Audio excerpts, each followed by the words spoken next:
कहता का उल्टा चश्मा।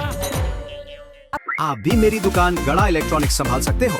इस गेम में रोज खेलो, रोज जीतो 5000 तक के इनाम। अभी डाउनलोड करो। अगर आप अपने बेटे का चेहरा देखना चाहते हैं, अपने बेटे के साथ रहना चाहते हैं, तो आपको अपने माँ बाबूजी को छोड़ना पड़ेगा।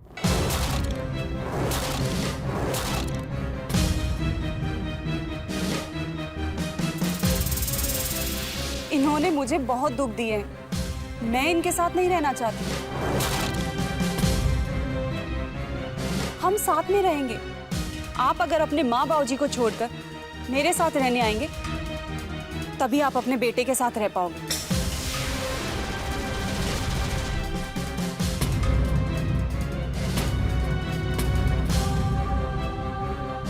हाय हाय, ये क्या बोल रही है? इसकी बातों पर ध्यान मत दे, अपने कान बंद कर ले। तुम्हारे कान खुले ही कब होते हैं जो तू बंद करने को बोल रही है? अरे आपसे नहीं बोल रही हूँ, लल्ला से कह रही हूँ। पागल हो गई है औरत। हाय हाय लल्ला, तू इसकी बातों पर ध्यान मत दे। कुछ भी अनाप शनाप बोल के लल्ला को बहकाना चाहती है। देखना रोशन भाभी, अब आएगा मजा। तुम पागल हो गई हो सुरभि? तुम्हें क्या लगता है कि तुम्हारे कहने पर मैं अपने माँ बाप को छोड़ दूंगा? रुको, तुम्हें तो मैं पुलिस के हवाले करूंगा। ला मेरा बेटा। जाइए, पुलिस स्टेशन जाइए, कोर्ट कचहरी कीजिए, जहां जाना है जाइए और जो करना है कीजिए। लेकिन अगर आपको बेटा चाहिए तो आपको अपने माँ बाबूजी से अलग होना पड़ेगा।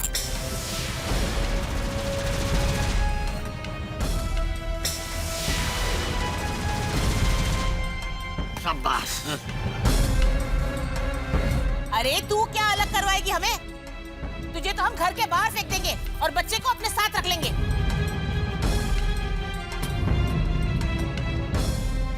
हाँ, एवढं सोपं नहीं है बाजी, इतना आसान नहीं है। आप ऐसा नहीं कर सकती।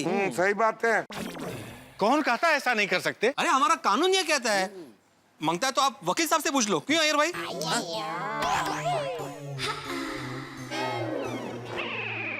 कौन वकील? हाँ, अरे बड़े साइंटिफिक वकील हैं अय्यर साहब, बड़े साइंटिफिक वकील हैं। देखिए, साइंस के हिसाब से जैसे एक रॉकेट को साइंटिस्ट जन्म देता है, वैसे ही एक बच्चे को एक माँ जन्म देता है।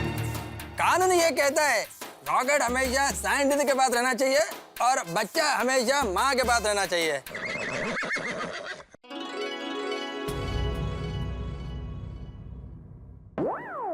बराबर ना? बिल्कुल सही बात है। बबीता जी, क्या समझाया है? परफेक्ट। वाह वाह, ऐसा तो किसी वकील को भी नहीं सूझेगा। मतलब किसी और वकील को भी ऐसा सब नहीं सूझेगा, है ना? मतलब क्या दलील दी है? मेरे के कहने का मतलब क्या दलील दी है? बिल्कुल रॉकेट जैसी दलील। अफलातून। हाँ तो बोलिए लल्लू जी। लल्ला जी। सॉरी। हाँ तो बोलिए लल्ला जी, अगर आप अपनी पत्नी से अलग हो गए तो आपके बच्चों की कस्टडी यानी कि आपके बच्चों की परवरिश की जिम्मेदारी कानून बच्चों की माँ यानी कि आपकी पत्नी को सौंपेगा।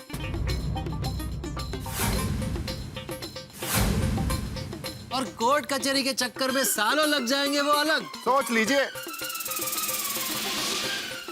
तो बोलिए क्या करना है आपको? होना है अलग?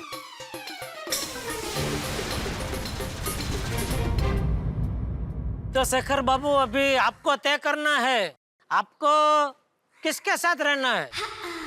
उनके साथ जिनको आप बापू कहते हैं, या उनके साथ जो आपको बापू कहने वाला है।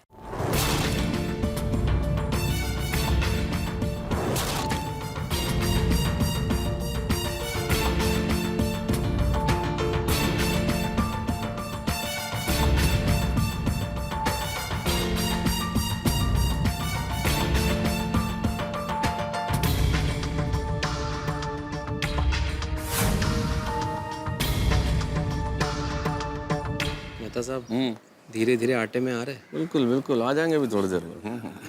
लल्ला, तू इनकी बातों पर ध्यान मत दे।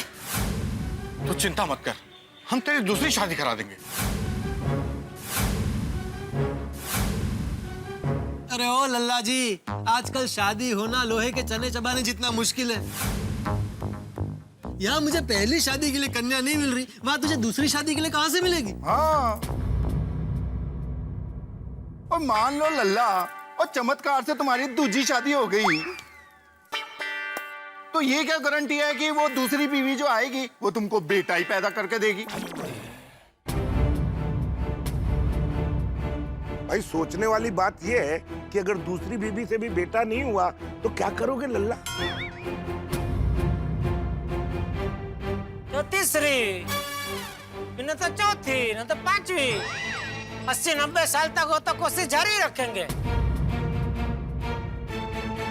अरे जेठालाल, ऐसे कैसे दूसरी तीसरी शादी करते रहेंगे भाई? ये कोई बच्चों का खेल थोड़ी है कि प्रयास चलता रहेगा। जब तक आप पहली पत्नी से तलाक नहीं ले लेते तब तक दूसरी शादी आप कर नहीं सकते, क्योंकि वो कानूनन अपराध है। अरे वकील साहब बोलिए ना। हाँ, करेक्ट करेक्ट है। देखिए, सुनिए क्या बोल रहे वकील साहब। कानून के हिसाब से पहला शादी चालू होने के बावजूद अगर जो दूसरा शादी किया जाए तो वो विस्फोट ब्लास्ट हो जाता है।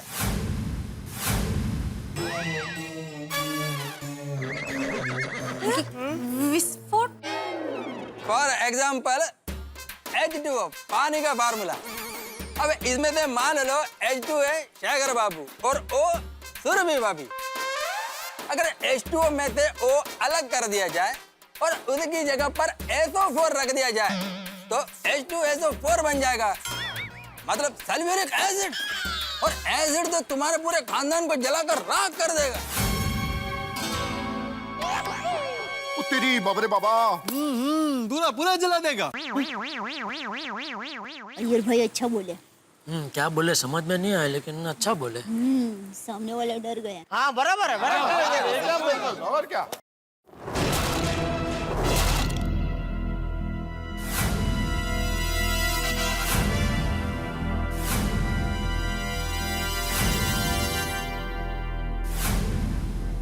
सूड़ी बोल पप्पू, लगता है अब आ रहा हूँ पहाड़ के नीचे। करेक्ट क्या है यार, आ जाएगा।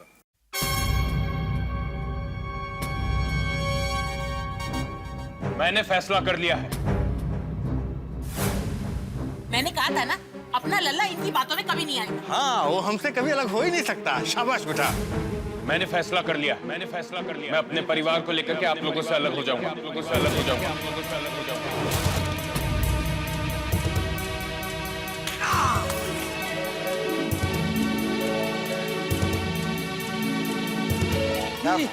मेरा बेटा मेरा भविष्य है, मुझे मेरा बेटा चाहिए।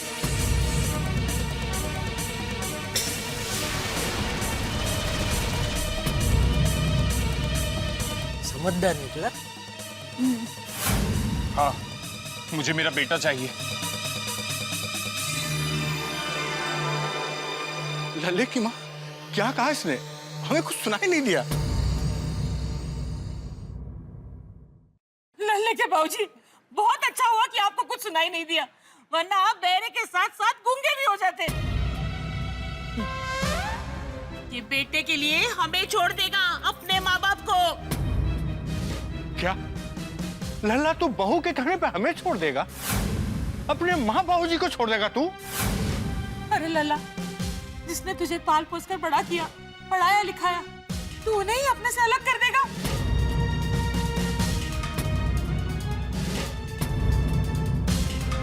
देखा लल्ले की माँ, तू कहती थी ना बेटा चाहिए, बेटा चाहिए। बेटा बुढ़ापे की लाठी बनेगा। ले, ये लाठी बनकर सिर पे गिरा है अपने।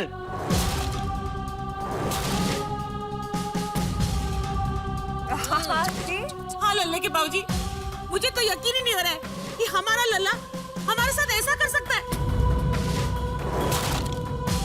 अरे लल्ला, वो हमसे अलग हो जाएगा तो हमारा क्या होगा? हम क्या करेंगे? पापा, अगर हम दादा दादी को छोड़ के चले गए तो उनका ख्याल कौन रखेगा? उनको वक्त पे दवाई कौन देगा?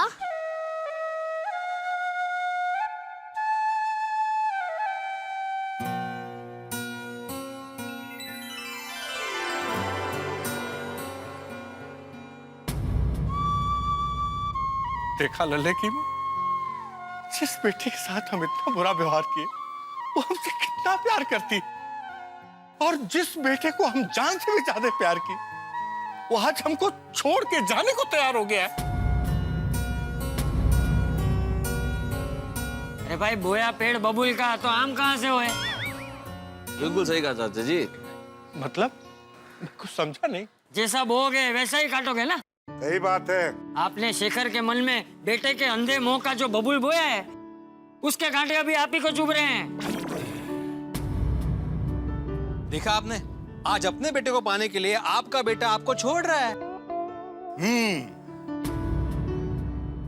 चलो सुरभि, अब तो मैंने तुम्हारी हर शर्त मान ली है। अपने बेटे और बेटी को लेकर के यहाँ से चलते हैं।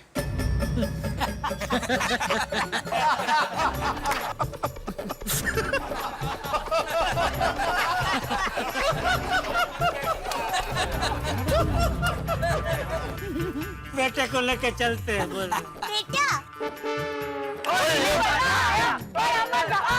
इसमें हंसने वाली कौन सी बात है? मैंने ऐसा क्या कह दिया? जिसे देखकर तुम फूले नहीं समा रहे हो और जिसे अच्छे से अच्छी परवरिश देने की बात कर रहे हो, और जिसके लिए आप अपने मम्मी पापा तक को छोड़ने के लिए तैयार हो गए, वो बेटा नहीं बेटी है। क्या? हाँ, जी बेटी, ये क्या खेल खेल रहे हैं आप लोग हमारे साथ? ये बात क्या है? आप लोग समझाइए, हमारे कुछ समझ में नहीं आ रहा है। आपको समझ में आएगा भी नहीं, क्योंकि ये नाटक गोकुल धाम निवासियों ने खेला है। और ये नाटक आपके साथ इसलिए खेला गया ताकि आपको पता चले कि बेटी की अहमियत क्या होती है। सही बात है। एक्चुअली आपकी बहू को बेटा नहीं बेटी ही हुई है। बेटी ही हुई। और आपकी वजह से उनको अपनी बेटी को मंदिर में छोड़ना पड़ा।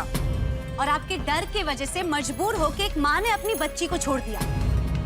बेटी, एक और धोखा। ये क्या नाटक है? ये क्या खेल खेल रहे हैं आप लोग हमारे साथ? हाँ बाबूजी, चलिए यहाँ से। हाँ बाबूजी, चलिए। इन लोगों को तो मैं देख लूंगा।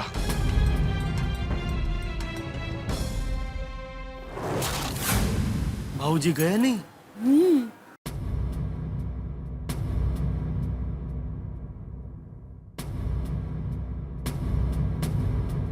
इन्हें देखिए, बेटे के पीछे इतने पागल है कि बेटी की शक्ल तक देखना नहीं चाहते। चलिए माँ बाबूजी, क्या कर रहे हैं आप? तू जा लल्ला, तेरा प्यार हमने देख लिया। हाँ, हम तेरे साथ नहीं आएंगे। ये क्या कह रहे हैं आप लोग? हमें हमारी गलती का एहसास हो गया है बेटा। हमने जो बेटियों को नफरत करने वाली गलत सोच तुझे विरासत में दी है ना, उसी की वजह से आज तू हमें छोड़कर जाने को तैयार हो गया है। तेरा बहुत बहुत शुक्रिया बेटा, जो तूने हमारा मोह तोड़ दिया। जोड़ दिया? अरे क्या जोड़ा है इसने? परिवार ही तोड़ने चला है। हम अपनी की हुई गलती को सुधारेंगे। हमारी बहू और हमारी दोनों बेटियां हमारे साथ रहेंगी। हम हमारी बेटियों को पढ़ाएंगे, लिखाएंगे और अच्छी परवरिश देंगे। ओ वाह जी वाह, ये हुई ना बात। सही बात है। पापा प्लीज हमें छोड़ के मत जाओ। ऐसा क्या है जो बेटे कर पाते और बेटियां नहीं कर पाती? पापा प्लीज रुक जाइए, मैं आपका बेटा बन के रहूंगी।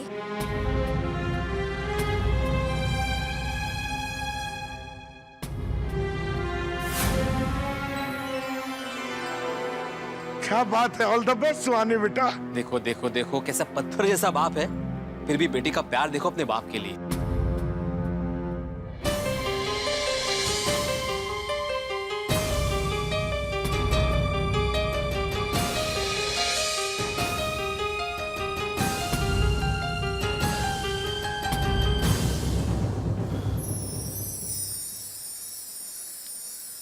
सॉरी बेटा, पर आपके पापा बाप को छोड़कर कहीं नहीं जाएंगे।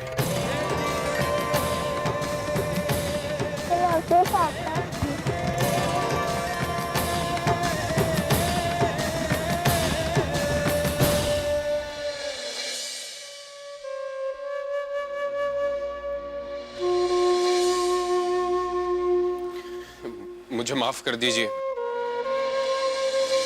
दो बेटियों के पढ़ाई लिखाई का खर्चा, उनकी शादी का खर्चा, इन सबसे मैं डर गया था और बेटियों को बोझ समझने लगा था। भगवान की खातिर आप बेटी को बोझ मत समझिए। बेटी तो अपनी किस्मत खुद लेकर आती है और भगवान ने बेटी को भेजा है तो उसकी सारी व्यवस्था भी की है। और बेटी कभी माँ बाप पर बोझ नहीं होती, वो तो उल्टा माँ बाप का बोझ हल्का करती है। एकदम सही कहा दया भाभी, है ना? ये मेरी बेटी सोनू है और मैं ईश्वर का धन्यवाद करता हूँ कि उसने मुझे सोनू जैसी बेटी दी। हाँ, सोनू तो टप्पू सेना की शान है। पढ़ाई में, कल्चरल एक्टिविटीज में, स्पोर्ट्स में, हर बात में नंबर 1 है हमारी सोनू। सही बात है। तो शेखर साहब, सिर्फ भिड़े को ही नहीं, पूरी गोकुल धाम सोसाइटी को गर्व है कि सोनू हमारी सोसाइटी की बिटिया है।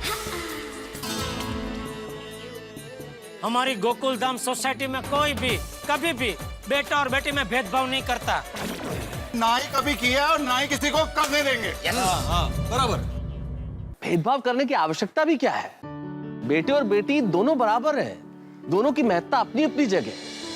अगर बेटे आसमान के तारे हैं तो बेटियां चांदनी है। अगर बेटे बादल की तरह मस्त है तो बेटियां नदियों की तरह चंचल है। दोनों बिल्कुल समान है, दोनों बिल्कुल बराबर है। इसलिए इनमें कोई भी भेदभाव होना ही नहीं चाहिए। इनमें भेदभाव करना मूर्खता है। और वैसे भी भाई साहब, आप खुद सोचिए, हम पढ़े लिखे होकर अगर यही सोच रखेंगे तो पढ़ाई का फायदा क्या, है ना? शेखर बेटा, तुम्हारी माँ भी तो किसी की बेटी है ना। अगर वो नहीं होती तो तुम भी नहीं होते। बेटी तो जगत जननी है। बेटियों में माँ को देखो, उसकी महानता का अंदाजा हो जाएगा। क्या बात, क्या बात। देखिए, किसी ने बहुत ठीक कहा है कि तितली, हिरनी, मोरनी, कोयल, बत्तख, मीन, सृष्टि पिता की बेटियां कितनी शोख हसीन। क्या बात। लेकिन आप समझना चाहें तो समझें, हम लोग आप पे कोई दबाव नहीं डालना चाहते। हम तो सिर्फ आपकी गलत सोच बदलना चाहते हैं। करेक्ट है। और हाँ, अभी भी आप अगर खुशी को अपनाना नहीं चाहते तो हम उसे हमेशा हमेशा के लिए अपने पास रखने के लिए तैयार। हाँ, बिल्कुल। अरे खुशी की परवरिश करना तो हमारा सौभाग्य होगा। और हम खुशी को अपने बेटी की तरह ही बड़ा करेंगे। खुशी को ढेर सारा प्यार देंगे और वो सारी खुशियाँ देंगे जो इसे मिलनी ही चाहिए। हाँ, दया भाभी की इस बात से हम सब सहमत हैं।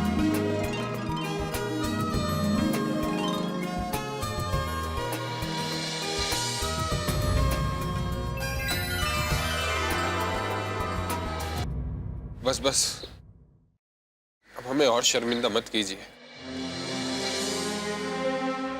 मैं गलत था, मेरी सोच गलत थी। मुझे माफ कर दीजिए।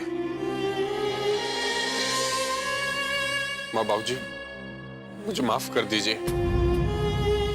नहीं बेटा, माफी तो हमें मांगनी चाहिए। माँ बाप जैसा सिखाते हैं, संतान वही सीखती है। सही बात है। सुरभि, मैं जानता हूं मैं माफी के काबिल नहीं, पर हो सके तो मुझे माफ कर देना।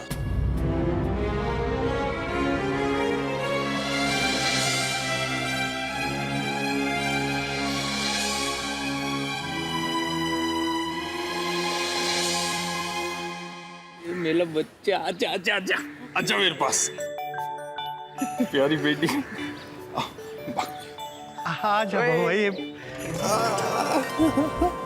देखिए बाबूजी, लीजिए।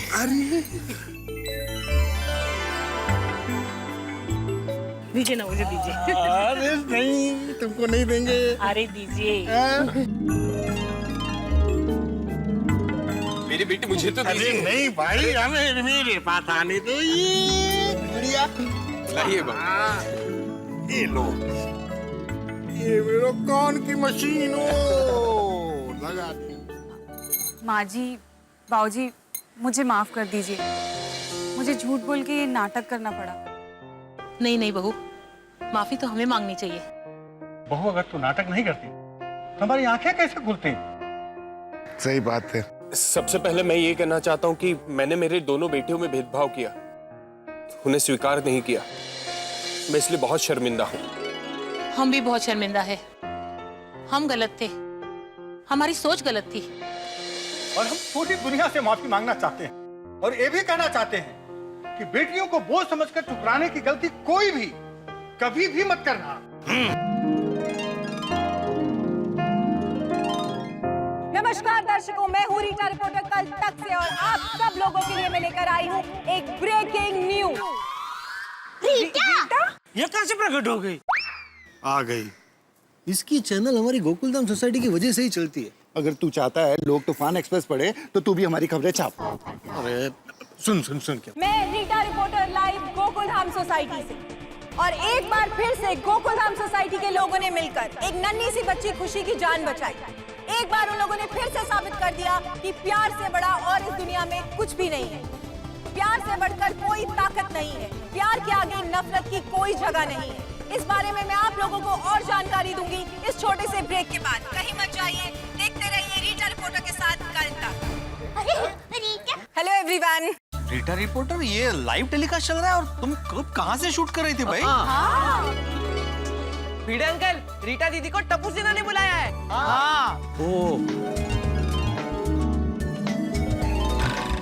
बड़ी छुपी रुस्तम अपनी टप्पू सेना भी। सही बात है। लेकिन तुम अब तक कहाँ छुपी हुई थी?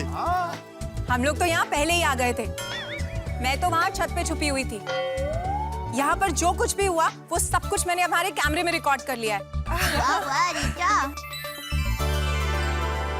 अब चलिए ब्रेक का टाइम ओवर हो रहा है, बाकी डिटेल्स बताती हूँ। रोल कर। आप सबका एक बार फिर से स्वागत है कल तक पर। एक नन्ही सी बच्ची की जिंदगी बचाई है गोकुलधाम सोसाइटी के लोगों ने। इसके साथ ही उन्होंने उसके पिता और दादा दादी को एक सबक दिया है उनकी दकियानूसी सोच के खिलाफ। आइए अब बात करते हैं गोकुलधाम सोसाइटी के सभी लोगों से और जानते हैं उनकी सोच बेटियों के बारे में। आप बताइए। नमस्ते। लोग कहते हैं कि बेटा कुलदीपक होता है जो रोशनी देता है, अच्छी बात है, लेकिन मैं तो कहती हूँ कि बेटी की ऊर्जा के सामने तो कुछ नहीं है। बेटी की ऊर्जा तो पूरे विश्व में रोशनी फैलाती है।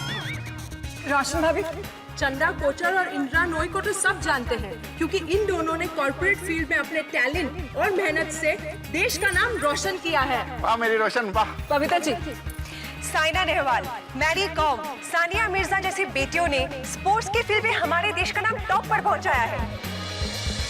श्रेया घोषाल से लेके स्वरागिनी लता मंगेशकर जी जैसी कितनी महान व्यक्तियां बन चुकी हैं। माननीय आनंदीबेन पटेल जी, वसुंधराबेन राजे सिंधिया जी, ममताबेन बनर्जी जी, उन्होंने तो पूरे प्रांत की प्रतिष्ठा बढ़ाई है। और माननीय स्वर्गस्थ इंदिरा गांधी जी ने तो हमारे देश का नाम पूरी दुनिया में रोशन कर दिया। वाह क्या बात की, मान गए इनको। सुनीता विलियम्स और कल्पना चावला ने स्पेस में जाकर पूरी दुनिया में हमारे भारत देश का नाम ऊंचा किया है। ओ रीटा, तो इंटरव्यू लेने रहेगी, थोड़ा हम लोग का भी इंटरव्यू ले ले यार। जी। ओ शाबाश, वेरी गुड। पूछो। तो आप बताइए। जी बेटे और बेटियां एक ही गड्डी के दो टायर हैं। एक भी टायर नहीं रहेगा ना तो दुनिया की गड्डी रुक जाएगी जी। बेटियां हमारा आने वाला कल है, बेटियों से ही हमारा भविष्य है। रीटा, मैं भी कुछ कहना चाहता हूँ। जी हाथी भाई। हमें समाज से कन्या भ्रूण हत्या जैसी घातक बीमारियों को खत्म करना है, तभी हमारा समाज निरोगी और स्वस्थ रहेगा। बेटियां तो समाज का आधार होती है और शिक्षण तो हर बेटी का मूलभूत अधिकार है। अपनी बेटियों को पढ़ाइए, लिखाइए, फिर देखिए वो आपके कुल का नाम संसार में कैसे रोशन करती है। रीटा, एक मिनट। स्त्री भ्रूण हत्या जैसे अपराधों की वजह से हमारे देश में लड़कियों की गिनती कम हो रही है। जरा सोचो, अगर देश में लड़कियां ही नहीं बचेंगी तो बेचारे कुंवारों की शादी कैसे होगी? मैं तो कहता हूं कि समाज का संतुलन बनाए रखना है तो बेटियों को बचाइए। मैं भी कुछ कहना चाहता हूँ। बेटियां तो खुशियों का पैगाम है, उन्हीं में खुदा, उन्हीं में राम है। रीटा जी, जो बहू बेटियों की इज्जत नहीं करता उसको तो चुल्लू कर पानी में डूब मरना चाहिए, क्योंकि बहू बेटियां तो सफलता और सौभाग्य का प्रतीक है। कहा जाता है कि जहाँ नारियों की पूजा होती है वहीं देवता निवास करते हैं। इसलिए बेटी का अस्वीकार यानी ईश्वर का अस्वीकार, ये पाप ना करे और ना ही किसी को करने दे। बेटी तो सहारा होती है, कोई बोझ नहीं होती। वो माँ बनकर पालन पोषण करती है, बहन बनकर राखी बांधती है, पत्नी बनकर पूरे घर की जिम्मेदारी उठाती है। बेटी ही वंश की बुनियाद है। बेटी है तो समाज चलता है, बेटी नहीं होती ना तो संसार ही नहीं होता। बराबर है। देखिए, मैं बेटियों की प्रशंसा में तो सब कुछ कह दिया गया है। अब कुछ भी कहा जाए तो कम। अगर हम नारी जाति की बेटी की प्रशंसा करने लगे तो सारे अलंकार फीके पड़ जाएंगे, विशेषण समाप्त हो जाएंगे, हम लोग शब्दातीत हो जाएंगे। इसलिए उनकी प्रशंसा में तो बहुत कुछ मैं नहीं कहना चाहता, सब कुछ कह दिया गया है। लेकिन कल तक के दर्शकों को मैं यही कहना चाहता हूँ कि हम सबकी यही सोच होनी चाहिए। बेटी बचाओ, बेटी पढ़ाओ, नई सोच के पंख लगाओ, नए दौर में कदम बढ़ाओ। और मेरे साथ इस वक्त जो घर पे कल तक देख रहे हैं और हमारे गोकुलधाम निवासी, एक बार बोलिए, बेटी बचाओ, बेटी पढ़ाओ। धन्यवाद। तो देखा आप लोगों ने कि कितने अच्छे विचार हैं गोकुलधाम सोसाइटी के लोगों के बेटियों के प्रति। अगर आप लोग भी अपनी विचारधारा को बदल ले और उसे इतना ही अच्छा कर ले तो हमारी बेटियों का भविष्य और भी उज्जवल हो सकता है। गोकुलधाम सोसाइटी के लोगों ने खुशी की जान को बचा के जो महान काम किया है, उसके लिए मैं आप सबसे गुजारिश करती हूँ कि एक बार जोरदार तालियां हो जाए गोकुलधाम सोसाइटी के लोगों के लिए।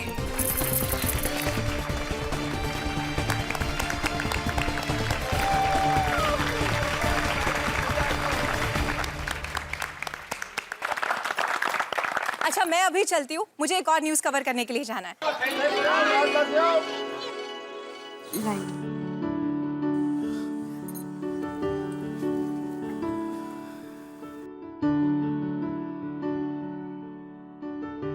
मैं किन शब्दों में आपका शुक्रिया अदा करूं, मुझे समझ नहीं आ रहा। आप लोग जब चाहे खुशी से मिलने आ सकते हैं। खुशी आप ही की बेटी है। कृष्ण को जन्म देने वाली देवकी थी, लेकिन पाला यशोदा ने था।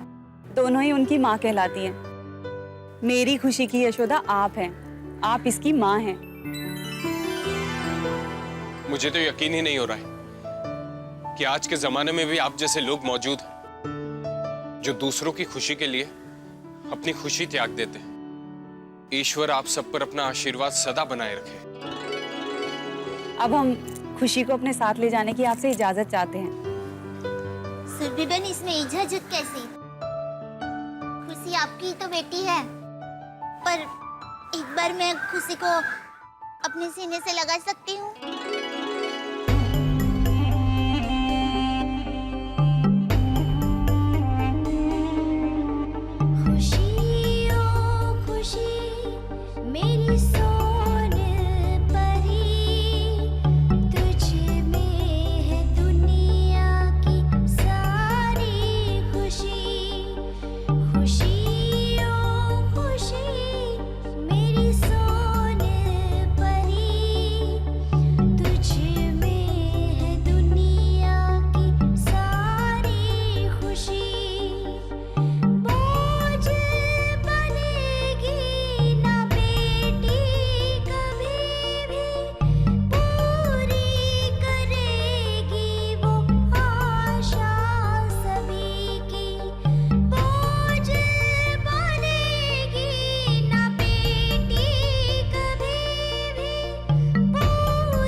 गोकुलधाम वासियों, हमारी सोच बदलने के लिए, मेरे परिवार को एक करने के लिए मैं आप सबका बहुत बहुत आभारी हूं। और मैं वचन देता हूं कि खुशी, सुहानी और उसकी मां, इन तीनों का मैं बहुत ख्याल रखूंगा और इन्हें बहुत खुशियां दूंगा।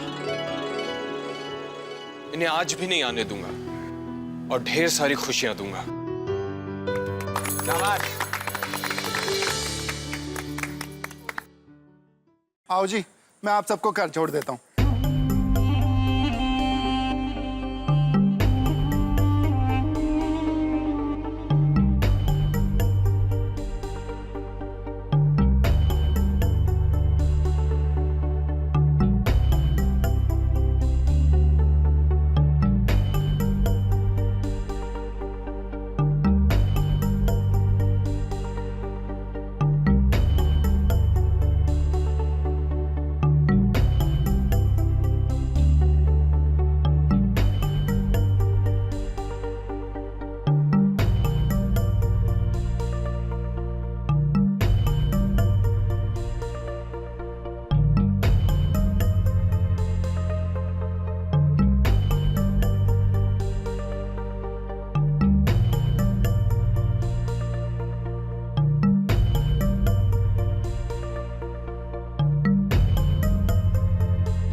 जगत जननी अम्बे माँ, इस देश में जहाँ नारी को देवी का स्वरूप मानकर उनकी पूजा की जाती है, वहीं दूसरी तरफ संकुचित मानस के लोग बेटी के जन्म के अधिकार तक को भी छीन लेते हैं, उसका जन्म भी रोक लेते हैं।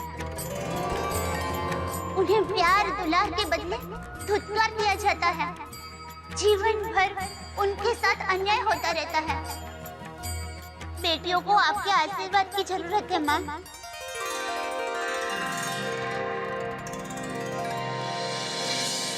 माँ, आप तो स्वयं शक्ति का स्वरूप है। आपने जैसे खुशी की रक्षा की, वैसे हर बेटियों की रक्षा करना।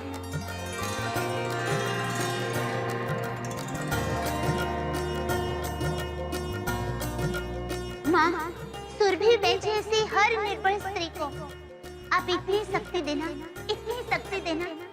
कि उनके साथ अत्याचार करने वाले लोगों के सामने वो लड़ सके और उनके साथ कभी कोई अन्याय ही ना हो। स्त्रियों के लिए यही सच्चा आदर और सम्मान होगा।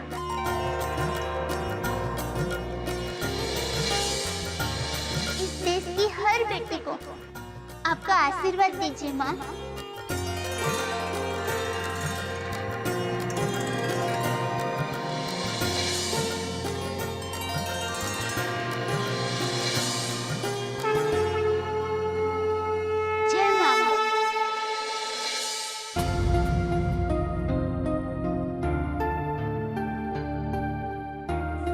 चलो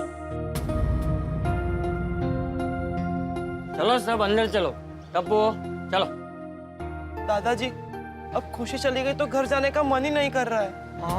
अरे चलो सब लोग अंदर चलो, अंदर चलो, चलो चल चल।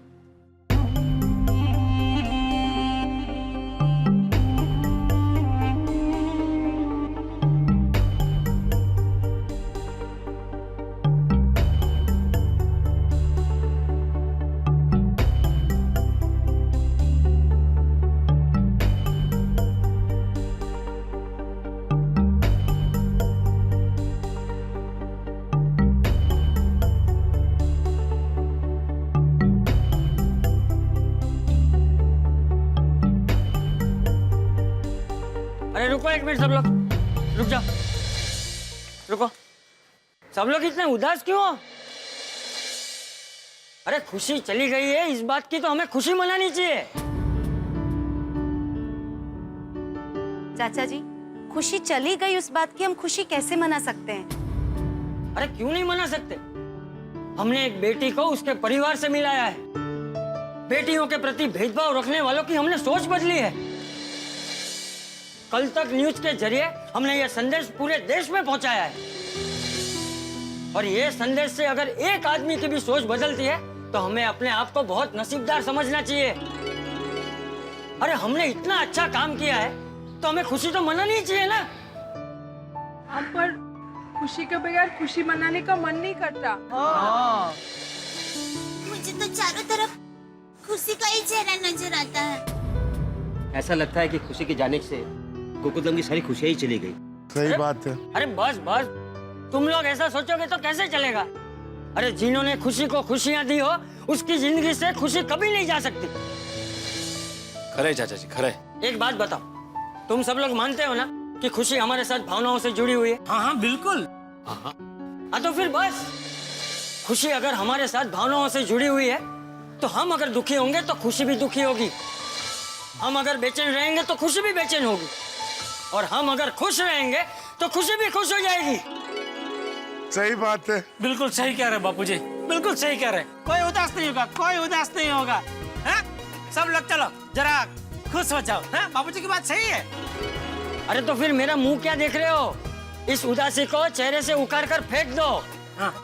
हंसी को वापस बुला लो और नाचो गाओ और खुशियां मनाओ। सही बात है। हाँ। मम्मी, खुशी को सबसे ज्यादा गरबा पसंद है, तो हम सब गरबा करते हैं। अरे वाह टप्पू, क्या बात याद दिलाई है दया। खुशी का सबसे फेवरेट गरबा करते हैं।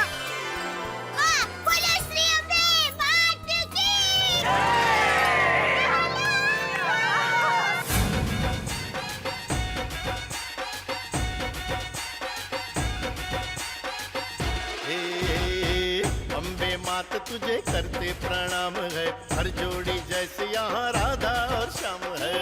अम्बे मात तुझे करते प्रणाम है, हर जोड़ी जैसे यहाँ राधा और श्याम है। गरबे घूमता आज गोकुल धाम है, गरबे घूमता आज गोकुल धाम है। गरबे घूमता आज गोकुल धाम है, गरबे घूमता आज गोकुल धाम है।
दया,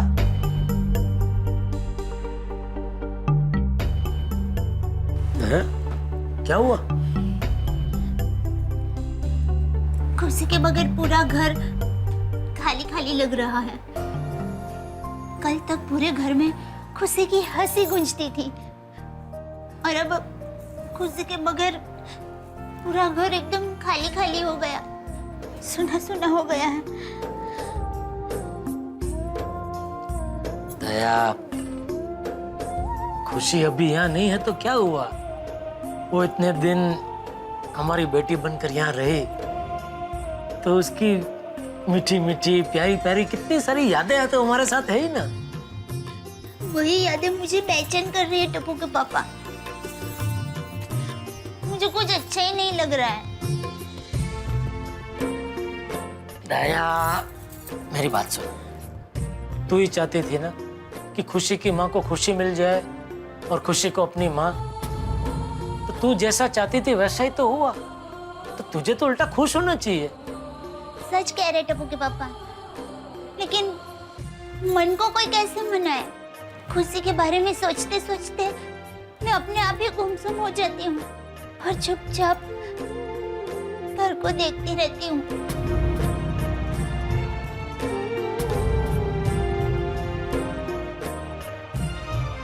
लगता है मुझे अभी फोन करना ही पड़ेगा। किसे किसे फोन करना है? सासू माँ को। माँ को?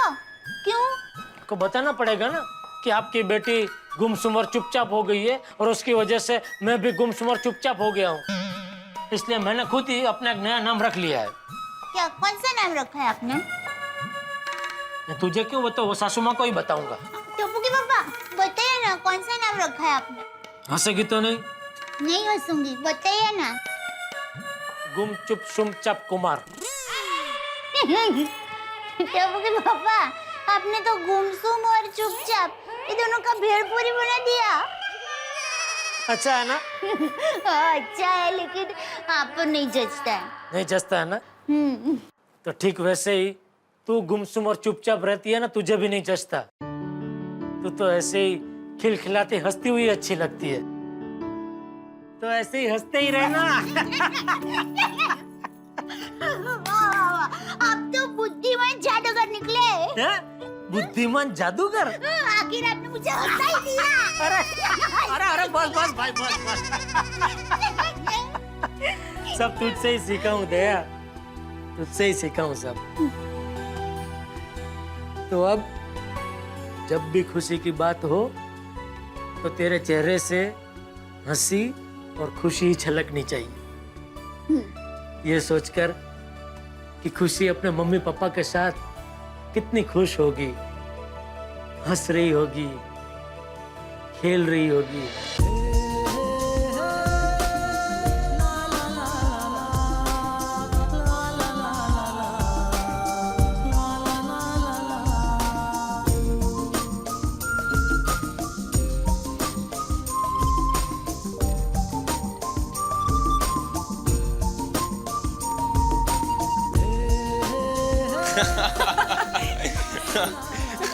सुरभि, हम हमारी दोनों बेटियों को खूब पढ़ाएंगे लिखाएंगे, उन्हें डॉक्टर इंजीनियर जो बनना है वो बनाएंगे, और इतना प्यार करेंगे जितना कभी किसी माँ बाप ने नहीं किया होगा।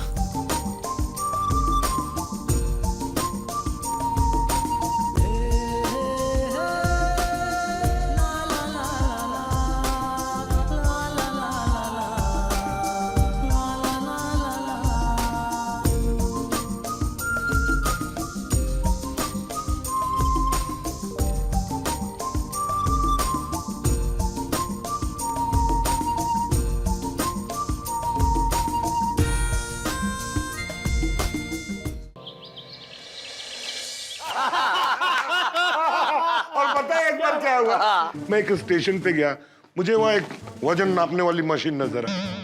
मैं उसके ऊपर चढ़ गया और मैंने कॉइन डाला, और उधर से टिकट क्या आती है पता है?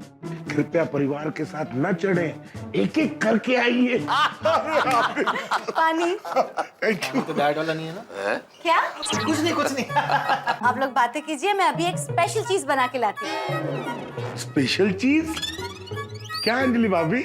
हाथी भाई सरप्राइज है। मेहता साहब, सच में कोई स्वादिष्ट चीज आने वाली है? देखो, चीज आएगी तो स्वादिष्ट तो होगी, अब पर स्वाद कड़वा होगा या कसेला, ये तो चक्के ही पता चलेगा। खैर एनीवेज, हम जो बात कर रहे थे कि भाई देश में जो बेटे और बेटियों के बीच में भेदभाव है, ये नहीं होना चाहिए। सही बात है, लेकिन ये भेदभाव करने वाली सोच को बदलना इतना आसान नहीं है मेहता साहब। एकदम सही बात है। सिर्फ खुशी के परिवार वालों की सोच बदलने से हमारा काम खत्म नहीं हुआ। हमें इस देश के जागरूक नागरिक होने के नाते और भी कुछ करना चाहिए। बिल्कुल सही कह रहे हैं भाती भाई, एक परिवार की सोच बदल गई, बढ़िया हुआ, लेकिन हर परिवार की सोच बदले, इसलिए हर आदमी को अपना योगदान देना होगा। मुझे लगता है बतौर लेखक मैं इतने विचारोत्तेजक लेख लिखूं कि हर आदमी पढ़ के फैसला कर ले भाई बेटे बेटियों में भेद होना ही नहीं चाहिए। भाई मैं भी अपने अखबार तूफान एक्सप्रेस के जरिए ऐसी मुहिम चलाऊंगा कि हमारी बेटियों के प्रति जो अन्याय हो रहा है वो लोगों के सामने आए, अन्याय करने वालों का मुंह काला हो और लोगों का नजरिया बदले। क्या बात है? सही बात है। और एक डॉक्टर होने के नाते मैं भी लोगों को समझाऊंगा कि बेटा या बेटी होना पत्नी के हाथ में नहीं है। क्या मेहता साहब, मैं अंदर आ सकता हूँ? अरे क्या बात है आसिफ भाई, अरे व्हाट अ प्लेजेंट सरप्राइज। क्या भाई, क्या गप्पे लड़ा रहे हो? बैठिए। आइए। धन भाग हमारे, क्या आप पधारा भाई। अंजलि आइए बाहर आइए, आसिफ भाई आए। अरे आसिफ भाई, कैसे आप? पानी लीजिए। बस, आप लोग कैसे हैं? मैं ठीक हूँ। कहीं ये डाइट पानी तो नहीं है? आसिफ भाई, आप भी क्या? अच्छा आसिफ भाई, कब चले? कहाँ? अरे कहाँ क्या, लड़की देखने। भाई आपने मुझे वादा किया था कि आप मेरे लिए रिश्ता ढूंढेंगे, तो अब चलिए। अरे पोपट भाई, पहले पानी तो पीने दीजिए, दीजिए। फिर पानी ग्रहण की बात करते हैं। पहले पानी ग्रहण फिर पानी ग्रहण। अरे पोपट भाई, आपकी शादी जरूर होगी। जब ईश्वर की मर्जी होगी ना, तब आपकी शादी जरूर होगी। अरे उसी आस पर तो टिका हो। लेकिन आज तो मैं आप सब लोगों को बधाई देने आया हूँ। मिठाई? अरे भाई, बधाई, मिठाई नहीं। अरे मेहता साहब, इनको समझाइए, जरा ऊंचा सुनने लग गए हाथी भाई तो। पता नहीं कुछ दिनों से आपके बस दिमाग में तो मिठाइयाँ ही छाई रहती है। हाँ आसिफ भाई बिल्कुल ठीक कह रहे हैं, इनके दिमाग में मिठाई घूमती है। खैर एनीवेज, किस बात की बधाई देने आए आसिफ भाई? आप सब लोगों ने, गोकुलधाम वासियों ने खुशी के परिवार को जिस तरह से सच्चा रास्ता दिखाया है ना, वो बहुत प्रशंसनीय है। आप लोगों ने खुशी की जिंदगी खूबसूरत बना दी, खुशी की जिंदगी में खुशियां भर दी और उसको न्याय दिलाया। लेकिन मेहता साहब, ये तो सिर्फ एक शुरुआत है। बिल्कुल सही कह रहे हैं आसिफ भाई, ये तो सिर्फ एक शुरुआत है, लेकिन हमारा लक्ष्य तो ये है कि देश में किसी भी बेटी के साथ अन्याय नहीं होना चाहिए और देश की हर बेटी को न्याय मिलना चाहिए। सही बात है। मेहता साहब, मेरे पास एक सुझाव है। अच्छा, क्या बताइए? हम सारे गोकुलधाम वासी हमारे माननीय प्रधानमंत्री नरेंद्र मोदी जी से मिलते हैं और उनको गुजारिश करते हैं। क्या बात है, बहुत बढ़िया। आप सरकार की ओर से ऐसी कोई योजना बनाओ कि जहाँ बेटी के जन्म के ऊपर उनको आर्थिक सहाय मिले, उनको चिकित्सा फ्री मिले और इनको शिक्षा भी फ्री मिले। बेटियों की जिंदगी में अगर खुशी छा गई तो बस देश में विकास ही विकास होगा। बहुत उम्दा विचार है, बहुत बढ़िया विचार सही है। बात। अगर सरकार ने कोई ऐसी योजना बनाई, मान लीजिए बेटी के पैदा होते ही आर्थिक सहायता मिल जाए तो बच्ची किसी पे बोझ नहीं होगी, और पढ़ाई अगर फ्री हो जाएगी तो देश की हर बेटी पढ़ेगी लिखेगी, और चिकित्सा अगर फ्री हो गई तो इससे बढ़िया क्या हो सकता है? क्या बात है भाई, देश के जागरूक नागरिक होने के नाते हम भी यही सोच रहे थे कि और क्या क्या कर सकते हैं, और आपने ये आइडिया दे दिया। आसिफ भाई, आपके इस कार्य के लिए सिर्फ गोकुलधाम ही नहीं, पूरा देश आपके साथ होगा। बिल्कुल। चलिए, इसी अच्छी बात पे मैं आपको मेरे हाथ से बनी स्पेशल डिश खिलाती हूँ। कुकुरमुट्टू का सैलेड एंड चुकंदर का soup with salted paper. Mehta साहब, मेरे को एक जरा मीटिंग है, मुझे अंधेरी जाना है, तो मैं निकलता हूँ। सॉरी है, next time. Okay, bye bye. कोई बात नहीं, मैं आप लोगों के लिए लेके आती हूँ। एक मिनट अंजलि भाभी, मुझे अचानक याद आया कि मुझे एक अर्जेंट आर्टिकल कंप्लीट करना और मेल करना है। मैं बस आया, बस यूं आया, मैं आया, अभी आया। हाथी भाई आप बैठिए, मैं अभी लेके आती हूँ। अरे बैठने से याद है, मेरा तो एक पेशेंट बैठा हुआ होगा। मेरा इंतजार कर रहा होगा बेचारा। मैं अगली बार जरूर खाऊंगा। और मेहता साहब, आप जरूर खाना, ये सैलेड और चुकंदर का जूस बहुत हेल्दी होता है। अगली बार भी पक्का खाऊंगा। अभी जा रहा हूँ।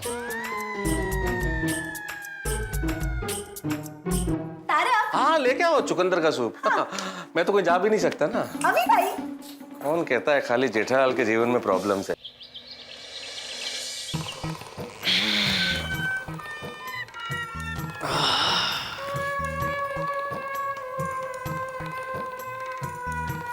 अरे वाह टप्पू के पापा, आप उठ गए। ओहो, टप्पू के पापा, आज तो आपको पक्का धन लाभ होने वाला है। क्यों? मेरी माँ हमेशा कहती है, हाथ में खुजली तभी आती है जब धन लाभ होने वाला होता है। अच्छा, चलो आज सुबह सुबह एक अच्छी बात सुनने को मिली। एक मिनट टप्पू के पापा, आपको तो बाएं हाथ में खुजली हो रही है। हाँ तो धन लाभ नहीं होगा। क्यों? मतलब मेरी माँ कहती है, दाहिने हाथ में खुजली आए तो धन लाभ होता है, और बाएं हाथ में खुजली आ रही हो तो नुकसान होता है। यार सुबह सुबह अशुभ बोल रही है। हाथ की खुजली में दायां बायां कुछ नहीं होता, वो तो आंख की खुजली में होता है। मतलब वो आंख को लेकर वो ऐसा मानते हैं ना कि दाईं आंख फड़के तो क्या कुछ लाभ ने नुकसान ने, के बाईं आंख फड़के तो कुछ ऐसा। वो आंख को लेकर होता है, हाथ को लेकर थोड़ी कुछ होता है। अरे नहीं नहीं, आंख में भी होता है, हाथ में भी होता है और पैरों में भी होता है। पैरों में? हाँ, अगर आपके दाएं पैर में खुजली हो रही है तो समझिए कि आप प्रवास पर जाने वाले हैं, और अगर आपके बाएं पैर में खुजली हो रही है तो समझिए कि आप प्रवास से वापस आने वाले हैं। मान ले मैं घर में ही हूँ और बाएं पैर में खुजली हुई तो? नहीं, खुजली आएगी ही नहीं। क्यों? खुजली को पता है ना कि आप घर पर हैं, तो आएगी ही नहीं। यार सुबह सुबह फेंकम फेंक कर रही है। अरे नहीं नहीं, सच कह रही हूँ, पूरा खुजली शास्त्र है। हमारे अहमदाबाद की बोर्ड में तो ये बहुत प्रचलित है। ऐसा कुछ नहीं होता है। ठीक है, कसो वांधो नहीं, मत मानिए। आपके बाएं हाथ में खुजली हो रही है ना, देखना आज पूरे दिन में कुछ न कुछ नुकसान होगा ना, तभी आप मानेंगे।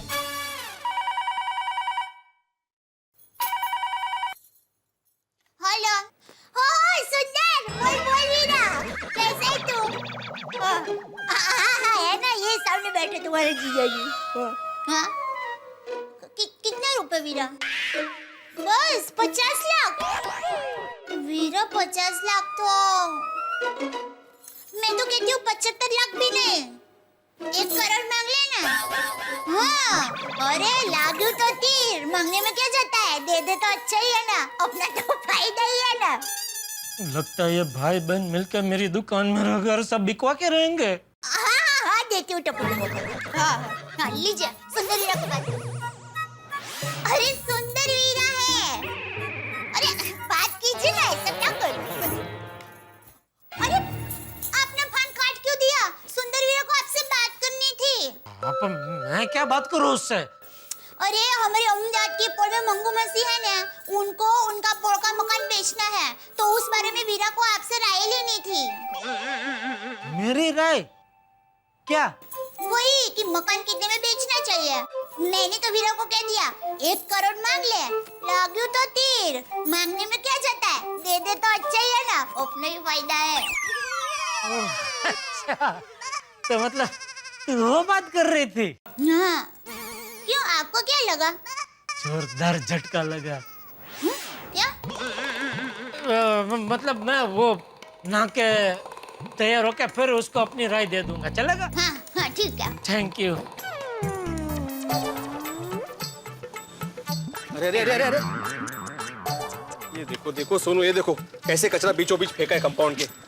स्वच्छता अभियान के बारे में किसी को कितना भी बताओ फर्क ही नहीं पड़ने वाला।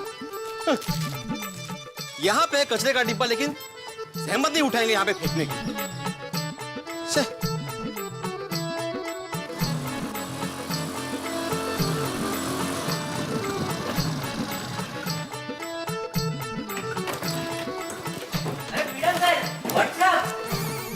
सुप्रभात। शुभ प्रभात भिड़े अंकल। मैडम सुबह सुबह कहाँ घूमने गए थे? बोलना चाहिए ना, पूरी टप्पू से ना भी आती ना। अरे घूमने नहीं गए थे गोळ्या, माधवी आंटी को स्टेशन छोड़ने गए थे। माधवी आंटी? भिड़े अंकल आप भी आंटी बुलाते हो, आपकी तो वाइफ है ना। गोली आई को चिपलून जाना था, इसलिए हम उन्हें स्टेशन छोड़ने गए थे। तो स्टेशन पे नाश्ता किया ना? क्या स्टेशन पे नाश्ता किया ना? गोली हम सिर्फ आई को छोड़ने गए थे। स्टेशन गए और स्टेशन पे नाश्ता नहीं किया? नहीं, क्यों? नाश्ता क्यों करना है? भिड़े अंकल सुबह सुबह नाश्ता तो करना चाहिए ना। गोळ्या, ये मुझे मालूम है कि सुबह नाश्ता करना जरूरी होता है, लेकिन स्टेशन पे नाश्ता क्यों करना है? भिड़े अंकल स्टेशन पे क्या नाश्ता मिलता है? स्टेशन के गर्मा गर्म दाल वड़े, समोसे और स्टेशन के पॉपकॉर्न तो कुछ अलग ही टेस्ट के होते हैं। भेल भी। अरे एक मिनट गलती हो गई गोळ्या, नाश्ता नहीं किया हमने, लेकिन अगली बार जब स्टेशन जाएंगे ना तो नाश्ता करके ही आएंगे। हाँ, और मेरे लिए भी लेके आना। सोनू चल। कहाँ? चल सोनू, साइकिलिंग करने जाते हैं। मैंने इस वेकेशन में पतला होने की सोची है। वाओ। अच्छा? हाँ, Bhide uncle cycling is the best exercise. हाँ, आपको नहीं पता भिड़े अंकल? साइकिलिंग से कितनी भूख लगती है। भिड़े अंकल आप भी चलिए ना, कसरत हो जाएगी। और आप ही कहते हैं ना, शरीर को स्वस्थ रखना जरूरी है। आता मला जरा स्वस्थ राहू देशील? ओके भिड़े अंकल, चिल चिल। चल सोनू हम लोग जाते हैं। बाय भिड़े अंकल। आल्यापासून टीर टीर चालू है। भिड़े, क्या हुआ? अरे भाई इधर आओ, सब बताता हूँ। क्या हुआ पोपटलाल? भाई तुझे काम करना है कि नहीं करना है? अरे भाई अभी मुझे ही काम करना है, माधवी है नहीं ना घर पे। अरे भाई घर काम की बात नहीं कर रहा हूँ, सोसाइटी के काम की बात कर रहा हूँ। क्या इस्तीफा दे दिया तूने? क्या बोल रहे हो तुम पोपटलाल? भिड़े सच बता रहा हूँ, आजकल तेरा सोसाइटी के काम के प्रति बिल्कुल ध्यान नहीं। अरे भाई सोसाइटी का कौन सा काम मैंने नहीं किया, ये बोलोगे? वो क्या है? ब्लैक बोर्ड है। तो ब्लैक बोर्ड नहीं है, पिछले 4 दिन से ब्लैंक बोर्ड है। 4 दिन हो गए तूने एक भी सुविचार नहीं लिखा। ये तेरा काम है भाई, तेरा सुविचार पढ़ के लोगों के दिन की शुरुआत अच्छी होती है। ये बात है पोपटलाल, तो फिर सीधा बोलो ना, ये ऐसा बोलने की क्या जरूरत थी? अरे क्या हुआ पोपटलाल, पिछले कई दिन से खुशी अपने सोसाइटी में थी तो उस चक्कर में भूल गया। और आज माधवी गई ना चिपळूण, उसे छोड़ने स्टेशन गया था तो उस चक्कर में आज भी भूल गया। अच्छा, अब सब हो गया ना? हो गया तो अब तो लिख दो। हाँ चलो चलो।